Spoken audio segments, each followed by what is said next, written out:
Volvemos a los periodistas esta tarde y como le habíamos adelantado a usted con una entrevista, por supuesto, con lo que está pasando en el Poder Judicial, en el caso específico del adeudo de Total Play, que fue discutido en la segunda sala de la Suprema Corte y que se resolvió parcialmente a favor del magnate Ricardo Salinas Pliego. Y hoy le damos la bienvenida al estudio de los periodistas a la ministra Lenia Batres Guadarrama. Bienvenida, como siempre, ministra. Un gusto estar por acá. No, encantados. Nomás voy a dejar para que sí quede esto anotado, que la ministra estuvo aquí en este estudio y pues ahorita entró, dijo, me encargó mi hijo el libro de izquierda. La vez pasada que vino, yo no estuve. Si yo hubiera estado aquí, ministra, evidentemente ya sería, se lo vamos a regalar el libro de izquierda, por supuesto. Bueno, fui muy descortés entonces, me está reprochando. No, nomás le estoy aclarando que no todo el mundo es igual que tú. No, todos, es el tono del programa. Oiga, yo creo que es importante, porque ahí le voy a regresar su plumita, porque la puse acá cerca del radio, ¿no? Lo recomiendo. Es importante quizá para que la gente entienda, decía Álvaro, no es un triunfo contundente, digamos, el que se dio en la Suprema Corte, sino un triunfo parcial y en realidad muy pequeño, dado los montos que se discutieron. ¿Cómo no le explica usted a la gente esto, ministra? Bueno, es un amparo de muchos que ha llevado el grupo empresarial, y este es uno particular que llegó a la Corte. Algunos llegan a la Corte, otros no. De hecho, como es conocido, el último que llegó a la Corte se regresó al Tribunal Colegiado. En septiembre del año pasado. Y ya no será resuelto acá, que es el más grande por 20 y tantos mil millones de pesos. Este es un caso que no tenía un concepto muy grande. Hoy en la mañana se lo explicaba el presidente en la mañanera. En realidad es un amparo. Es el amparo directo 29-2020. Sí. Y era un amparo por un crédito fiscal, reclamaba la empresa Total Play por 645 millones de pesos, casi 646. Y tenía 6 conceptos. Los conceptos que reclamaba era por conceptos de deducción. Entonces reclamaba que le fueran deducidos más de como cerca de 2.200 millones de pesos. Y esos 6 conceptos eran pues muy ordinarios: gastos de viaje, capacitación, ropa de trabajo. Ese era el primer concepto. El segundo, gastos de fabricación. El tercero, servicios de comercialización prestados por Yusacel como anticipo a proveedores. Cuarto, pérdidas de cuotas incobrables. Quinto, gastos administrativos. Y sexto, comisiones a distribuidores. En realidad, el que se determina como fundado es el último concepto y se le resta, por eso es que quedan cerca de 1.500 millones de pesos. Aquí eso los tienen que pagar, ministra. Pues es una operación compleja porque responde al artículo 9 de la ley del impuesto sobre la renta, que implica hacer una operación respecto del cobro, pero se trata de todas formas de un concepto deducible. Es el concepto Correcto, de deducción para una persona moral. Okay. El asunto aquí es que nosotros sosteníamos que no era aplicable. De hecho, lo defendimos así en las discusiones, que son discusiones que todavía se dan de manera privada, pues se discute el asunto dentro de la segunda sala, y lo que sosteníamos era que no procedía a aplicar o declarar fundada ningún concepto, porque además terminó siendo absurdo, porque en el caso de los 6 conceptos lo que se reclama es el pago, o más bien la contratación por estos diferentes motivos, sí, a la empresa Yusacel. Entonces es por la auditoría que se le hace a la empresa Total Play en el año 2011, se aplica, se entiende tanto el Código Fiscal como la Ley del Impuesto sobre la Renta y otra normativa como la de carácter laboral de ese año. Ese año no estaba vigente todavía la subcontratación, el llamado outsourcing. Que después se permitió a partir de 2012. Se aprueba la reforma promovida por el presidente Calderón entonces, y es legal el outsourcing de 2012 a 2020, que se reforma la ley laboral. Entonces no le era aplicable esa deducción por ese concepto, pero también porque en el propio Código Fiscal estaba prohibido, y como sigue estando prohibido el día de hoy, el concepto de contratación entre partes involucradas. No se puede deducir un concepto entre una empresa de un mismo propietario con otra empresa de un mismo propietario, y es lo que estaban haciendo. Entonces, tanto por norma fiscal como por norma laboral, esto no era permisible. Y además terminó siendo absurdo porque se le permite en el sexto concepto, pero no en los 5 anteriores. O sea, si hubiera sido lógico y permisible, se le habría permitido la deducción, o se habría declarado fundada la deducción de los 6 conceptos, no de uno. Solo en uno, claro. Así es. Por eso es que constituye en realidad pues una resolución irregular. Sí, y sin embargo, al final, por una votación mayoritaria en la segunda sala de la Corte, que tiene la última palabra, que tuvo la última palabra en este caso en particular, pues está todavía pendiente el engrose, como se le denomina. Así es. No es sencillo. Si no es sencillo para los abogados, pues menos va a ser sencillo para las personas que no son expertas en asuntos fiscales. Claro. Pero al final de cuentas, fue la última palabra en la Corte. Va a tener que pagar, sin embargo, el grupo Salinas Pliego, específicamente Total Play, una cantidad que en el engrose se va a definir. Así es. Eso no se libra de eso, sí, ministra. Exactamente. O sea, si se le hace válido la deducción, de no va a pagar millones. Exacto. Pero al final de cuentas sí va a pagar una cantidad. Bueno, no se le hace válida la de 621 millones y sí va a pagar por 1.500 millones. Exactamente. 1.500 millones por lo menos es lo que va a pagar. Lo que digo, me extiendo un poco porque en realidad es una minucia comparado. Bueno, no es una minucia para los que trabajamos, vivimos de nuestro trabajo, 1.500 millones de pesos. Pero comparado con los volúmenes de más de 30,000 millones de pesos que en diferentes créditos fiscales, deudas, sí es muy poco. Y eso es lo que está litigando y ha estado litigando Ricardo Salinas Pliego desde hace años. En algunos casos está en tribunales colegiados, en jueces de distrito. ¿Qué hay detrás de esto, ministra, que va llegando usted al Pleno de la Corte? Pues en realidad él mismo lo suele estar replicando, ¿no? Hay una concepción sumamente denostativa de lo que hace el Estado mexicano. Considera que no sirve para nada y considera que los derechos de las personas que se pagan, fundamentalmente me refiero a los derechos sociales, a través de programas, o que se cumplen a través de programas que se pagan con el presupuesto público, pues tampoco le representa ningún respeto. Eso es lo que está en el fondo del asunto.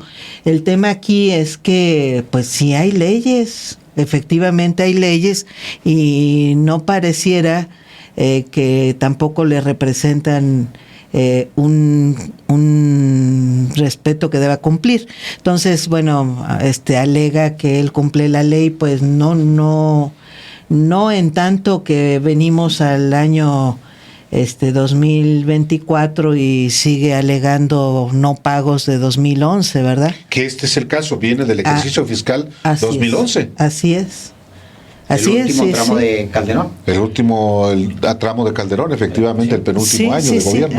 En materia fiscal se pueden reclamar en los siguientes 5 años, que es lo que hizo la Secretaría de Hacienda por medio del SAT, reclamó el pago en el año 2014. Sí. Entonces estaba en término para reclamarlo y el asunto es que lo litiga. Hay un dato muy interesante que encontramos cuando, que yo vengo conociendo ahora que ingreso a la Suprema Corte y me parece muy importante, y es el hecho de que hasta hace muy poco, me dicen que hasta antes de empezar esta administración, el grueso de los asuntos que llevaba la Corte eran de carácter fiscal. Ya no está sucediendo así, lo cual me parece también un dato muy importante. Quiere decir que está sucediendo algo que deberíamos registrar con atención y quiere decir que ya no hay tanta resistencia pues a cumplir con el pago de los impuestos.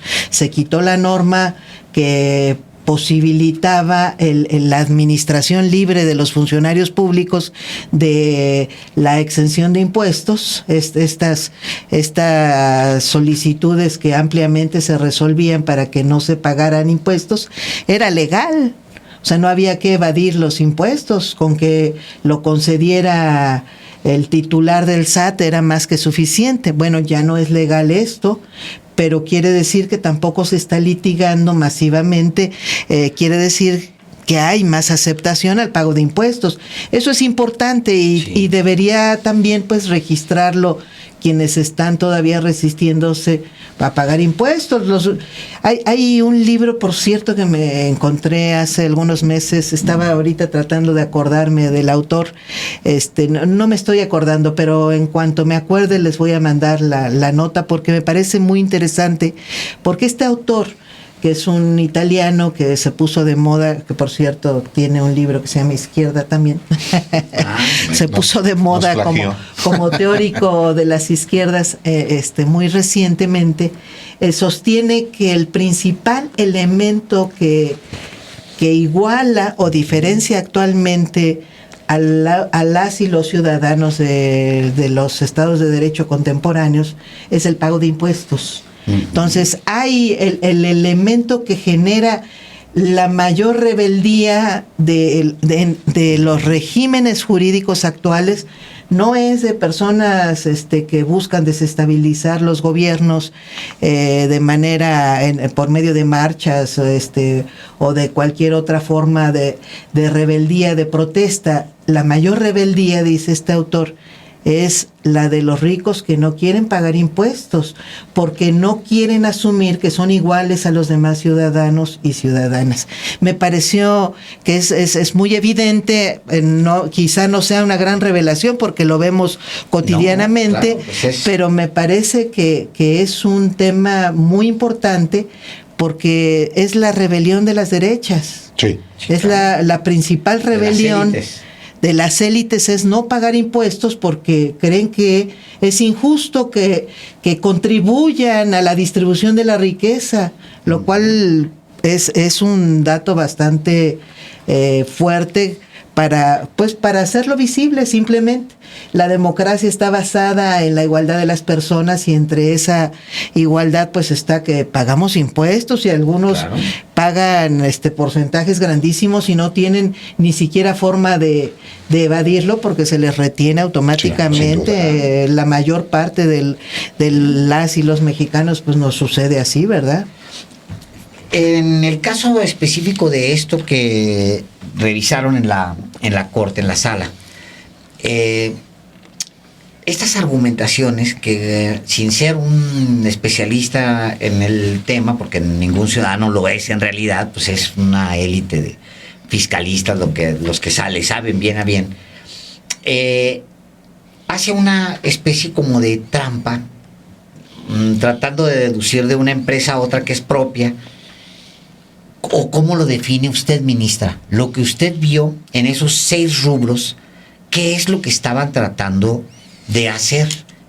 Sí, hay una confesión que hace la propia empresa en su demanda, y es que ellos no tenían personal ni los elementos, los instrumentos para brindar el servicio que estaban brindando, y entonces estaban obligados a contratar a una empresa. O sea, a subcontratar a una empresa. Este subcontrato pues no lo podían hacer de una empresa. Bueno, no lo podían hacer en ese momento porque no era legal. No era legal el outsourcing. Así es, pero además no lo podían hacer de una empresa propia.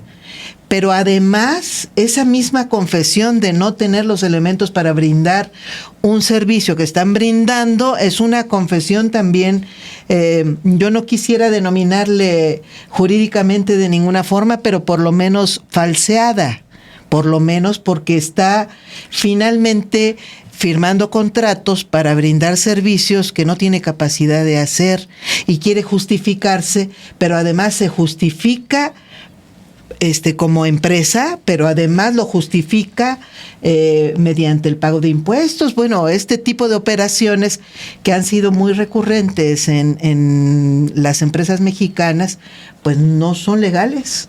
Por más recurrentes que hayan sido, no son legales. ¿Son maniobras tramposas? Son maniobras que se toleraron mucho, sí, por supuesto que implican una conducta indebida, por supuesto que sí. No hay una intencionalidad obvia de no pagar los impuestos que se deben pagar, o sea, es de disminuir la carga tributaria, por supuesto, independientemente de las ganancias que se tienen, lo cual es lo que lo hace profundamente ilegítimo, porque no es que la empresa no haya tenido ganancias, el problema es que no quiere pagar la proporción que le corresponde pagar de esas ganancias que sí tuvo, porque el impuesto sobre la renta se paga sobre ganancias que sí tuvo justamente en ese ejercicio fiscal. ¿Es abuso? Es abuso. Es abuso. La metodología, la manera en que se presentó. Pues es una concepción abusiva del ejercicio de una empresa, por supuesto. Y una visión abusiva de tener a su disposición también un ejército de abogados que van a interponer toda clase de recursos para no pagar. Bueno, este caso que viene desde el 2011 es eso, no pago, 9 años hasta que se termina por resolver ya de plano en la corte. Hay una conducta que fue muy común durante mucho tiempo del empresariado, de muchas empresas, quizá no debiera asumirlo como totalizante, pero sí de muchas empresas, como una conducta constante en el ejercicio frente a su responsabilidad social, que implicaba, y se comenta ahora mucho, pues se llegaba a gastar más un empresario en la contratación de despachos de abogados que en el pago de sus propias obligaciones. Exactamente. Entonces hay una conducta recurrente, pero también obviamente pues no es gratuita, pues también porque respondía así el propio Estado, de que mejor se gastaba en la compra de abogados tramposos, pero también de funcionarios tramposos. Claro. Y entonces el ejercicio corrupto podía llegar a costar más, pero se pensaba que esa era la inversión que debía hacer el empresario. Entonces, bueno, cambiar este tipo de conductas no está siendo de lo más sencillo, pero a mí me parece que hay datos muy importantes que implican que ya está sucediendo, que sí hay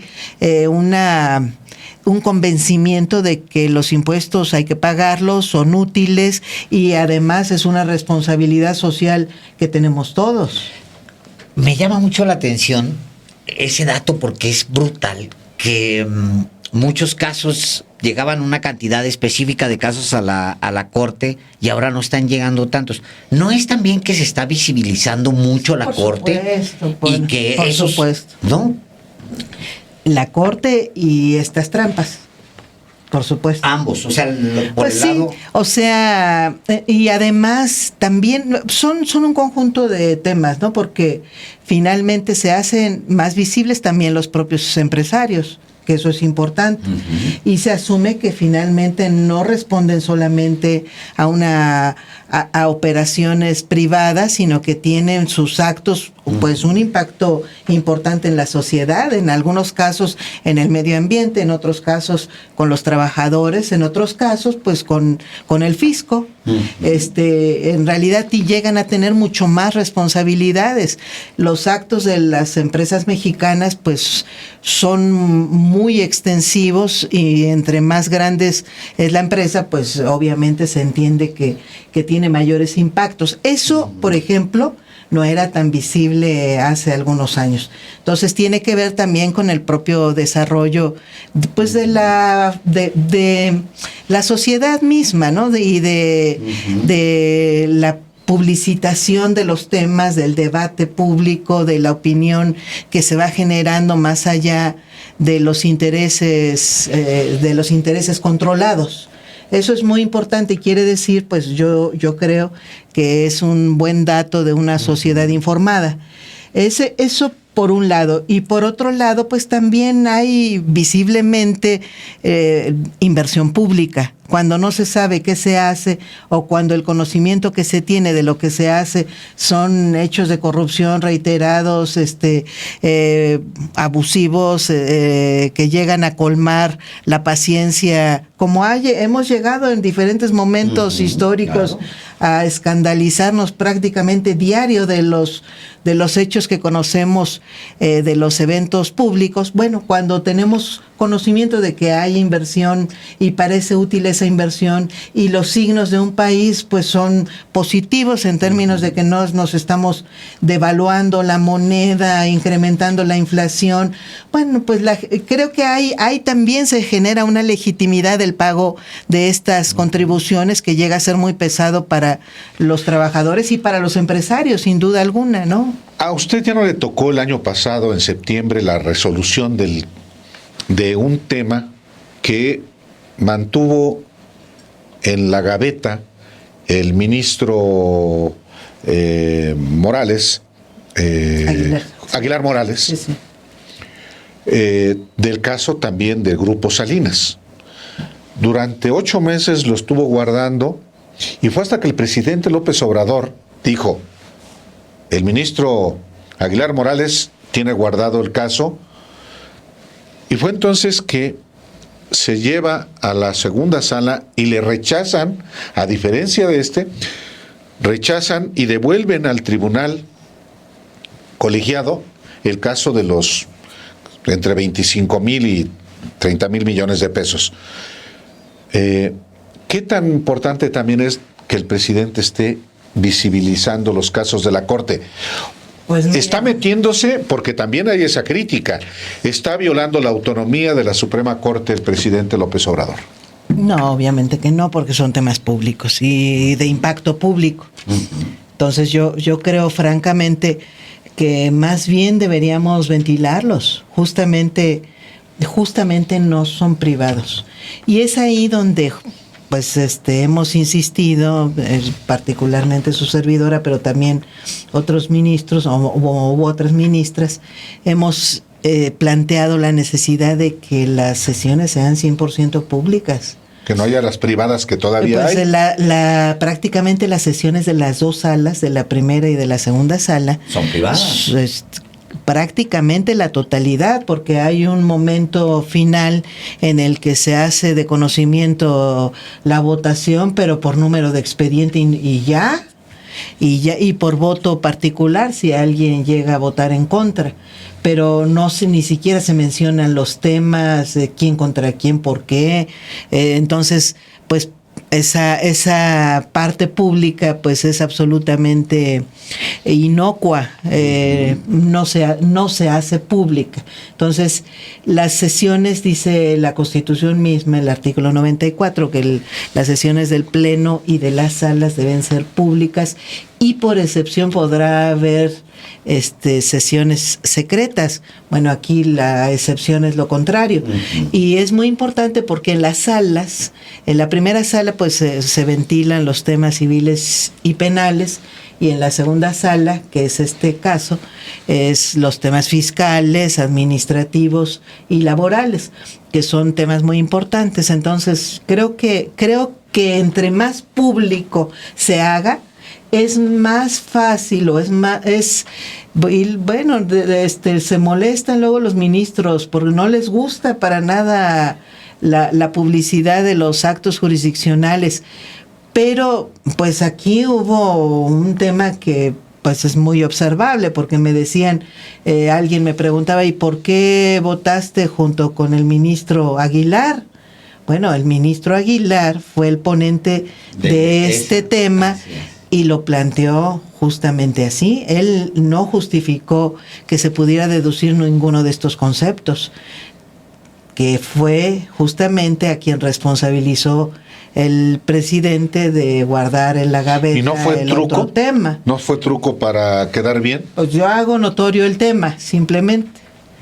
O sea, sucedió, y si sucedió, yo asumo que tuvo que ver justamente la publicidad de esos actos. Porque además ahí votó en contra del ministro Aguilar Morales la ministra Yasmín Esquivel, a favor de junto con el ex procurador fiscal, por cierto, Pérez Dayán.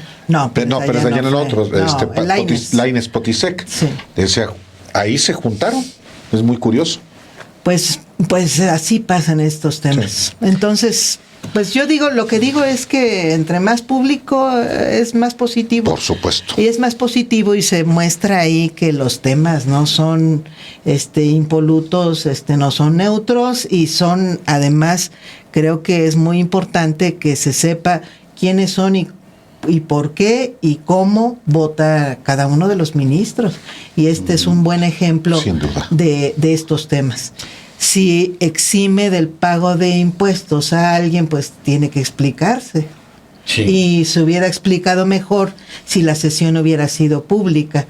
No tendría nadie que estar después explicando por qué sucedió, cómo sucedió, y finalmente a lo mejor se hubiera mostrado también esta consistencia que no tuvo el excluir un concepto y dejar los demás conceptos como fundados. Sí, se hubiera puesto muy evidente que por qué me votas pues 5 de esta manera y 1 por los mismos criterios del anterior me los votas distinto. Pues o sea, sí. Ahora, viene la posibilidad de una reforma ya en el plano político. Si Morena y sus aliados alcanzan los votos, viene el plan C, viene esta posibilidad de una reforma, que una mayoría en México la pide, pero al mismo tiempo pues depende de la votación de la elección presidencial, etcétera. ¿Qué se puede hacer para transparentar más, ministra, a la Corte? ¿Cómo llevar? Digo, el caso de los impuestos es mínimo. O sea, eso tendría que estar, porque me impacta a mí, le impacta a la gente que nos está viendo, le impacta a las finanzas públicas, por supuesto, y impacta a los programas de gobierno, y impacta a mucha gente las decisiones que toma la Corte con respecto a impuestos y casos de empresas. Ahorita que lo está diciendo, me estaba horrorizando por dentro diciendo, ¿cuántos casos se resolvieron a favor de empresarios? ¿Y en las penumbras, Alejandro? En las penumbras, sin que hubiera la sola posibilidad de que tocaran ni siquiera nada, ni un tuit quizá de la Corte y además pues, ni un espacio en los medios. Ahora toda esta discusión con respecto a lo que el señor tiene que pagar, porque se lo debe al fisco, el señor Salinas Pliego me registro. Ahora, me refiero, ¿qué podemos hacer en las condiciones en las que tenemos para ventilar más? Pues esto que se hace yo creo que es muy importante. Ojalá, bueno, Creo que se hace bastante, porque además me decían que tenemos datos también sin precedente de interés en las discusiones de la Corte. Eso es interesantísimo. Buenísimo. Interesantísimo, porque yo creo que la mayor parte de los mexicanos no ha visto nunca Justicia TV, ¿no? Por ejemplo. O sea, no ha visto una discusión de la Corte. Entonces es muy interesante que se acerquen a verlo.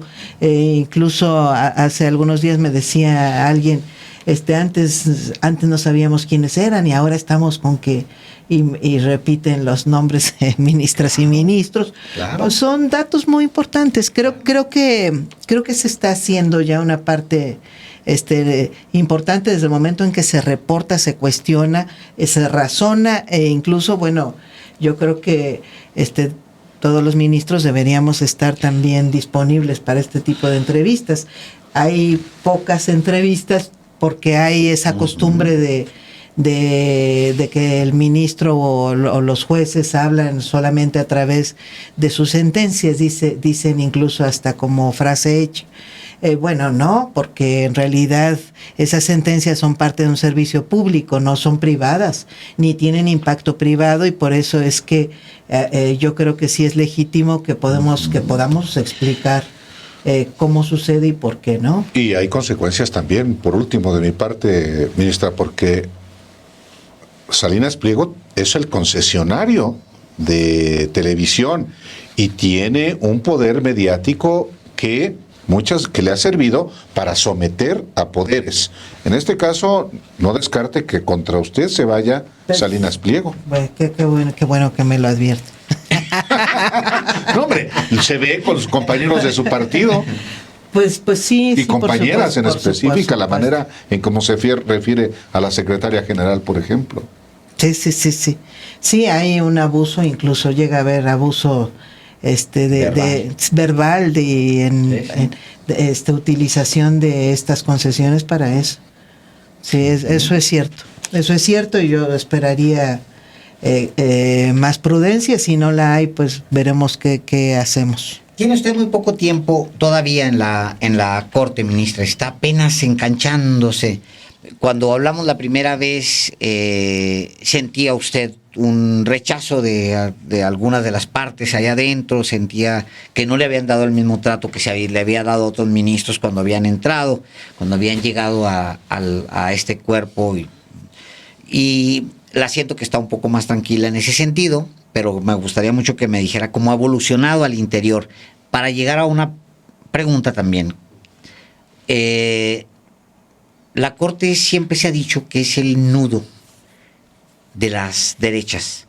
Operan los grupos poderosísimos de abogados, operan los poderes, los grandes intereses de los empresarios hacen nudo ahí. ¿Cuál es su evaluación? Ahora que ya tiene una visión un poquito menos distante, sino más desde adentro. ¿Cuál es su evaluación? Se me ocurrió una mala idea, pero... No, dígala, por favor. Dígala. Este es el lugar de las malas ideas. Es menos oscura de lo que yo creí. Esa es la verdad. Yo creí que era todavía más oscura. ¿Es más abierta? ¿Es más transparente? Lo que me ha sorprendido es la cantidad de temas que llega a haber. Y eso la hace menos enquistada en un solo tema de defensa de grupos de interés, por ejemplo. Okay.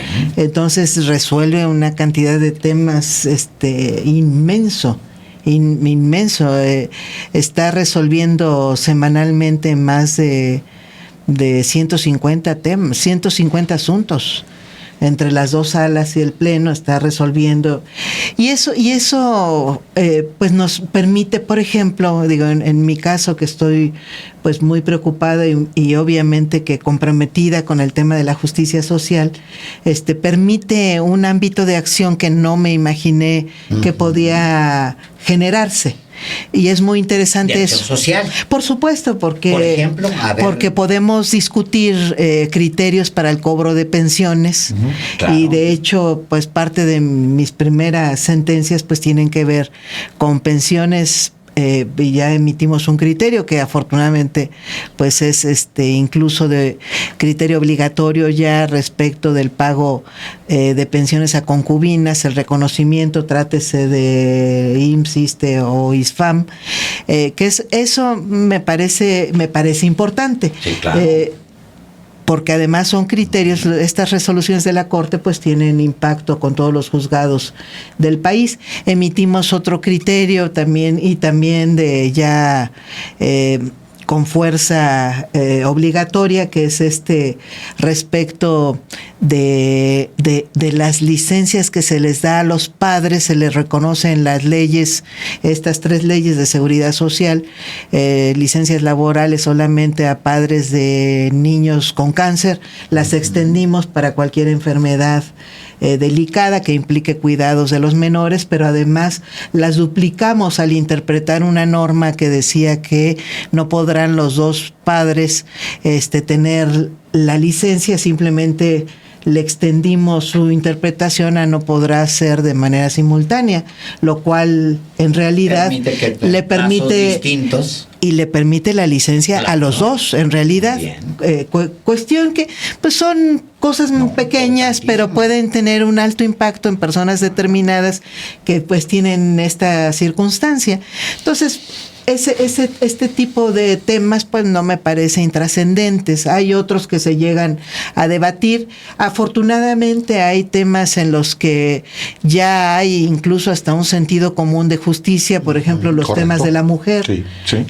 que a mí me parece interesantísimo. Violencia vicaria se resolvió prácticamente por unanimidad. En otros momentos habrían sido grandes discusiones y hay por lo menos ya una idea, incluso tiene que ver también con que se ventilen públicamente estos temas, de que por lo menos es políticamente incorrecto votar, pues sí, de algunos temas que son de avance social. Eso es muy importante. Y hay, por último de mi parte, ahora sí, ¿advierte usted sensibilidad social de la mayoría de los ministros o hay todavía ese conservadurismo rancio de la derecha? Es una gran pregunta, porque además tiene que ver con las derechas actuales. Las derechas actuales, después de la era neoliberal, son fundamentalmente económicas. Sí. Entonces pueden perdonar muchas cuestiones. Diversidad sexual. Interrupción legal aborto, del embarazo. Claro. Hay un conjunto de temas que no eran de Violencia una derecha conservadora. Claro. Afortunadamente, pero no son temas menores, son muy importantes. ¿A cambio de qué? Pero hay una absoluta cerrazón en los temas económicos. Una mentalidad neoliberal. Totalmente, la derecha de hoy es neoliberal. ¿Neoliberal? Es Sí. ranciamente neoliberal, defiende los intereses y cuando se tocan se enojan y ahí sale la pasión. En la Corte. Así, por supuesto. Por supuesto, o sea, hay debates. Los debates acalorados ahora tienen que ver, bueno, hay criterios que llegan a ser verdaderamente de escándalo cuando algún ministro, y no es una excepción, llega a sopesar, por ejemplo, hay metodologías del test de proporcionalidad que dice que cuando chocan 2 derechos humanos, pues se tiene que aplicar este test que trae un conjunto de puntos para Correcto. saber cuál se pondera por encima del otro. Correcto. Esta es una idea por sí misma equivocada, pero el test de proporcionalidad que llega a veces a plantearse es de un derecho de una persona contra un derecho de una empresa. Esto solamente una persona conservadora puede asumir que tenga una racionalidad, porque los derechos humanos se refieren al resguardo de la dignidad humana. Luego entonces las empresas no tienen derechos humanos, y cuando se dice, porque además la Corte ha reconocido de una manera muy extraña que existe el derecho humano a la libre concurrencia económica, la libre competencia, y se pone junto al derecho a la salud, y resulta que hay ministros que pueden llegar a la conclusión de que en el caso concreto es mejor resguardar el derecho humano de la empresa a la libre competencia que el derecho a la salud. de una persona o de un conjunto de Que está personas que enfermo. puedan estar afectándose de un caso, por ejemplo, y lo digo porque resolvimos y discutimos esto respecto del control de tabaco, respecto de casinos, cómo se aplicaba a casinos, y es un ejemplo. Este tipo de temas me parece que muestran mucho el momento y la forma en la que finalmente se han movido los pensamientos conservadores. Qué Híjole. importante. Muy Qué bueno Sí. poderlo conversar. Porque, perdón. No, adelante. Porque es que me quedé profundamente bien impresionado con el análisis de cómo el debate ya no es sobre el conservadurismo necesariamente, sino que se trasladó hacia los criterios del neoliberalismo.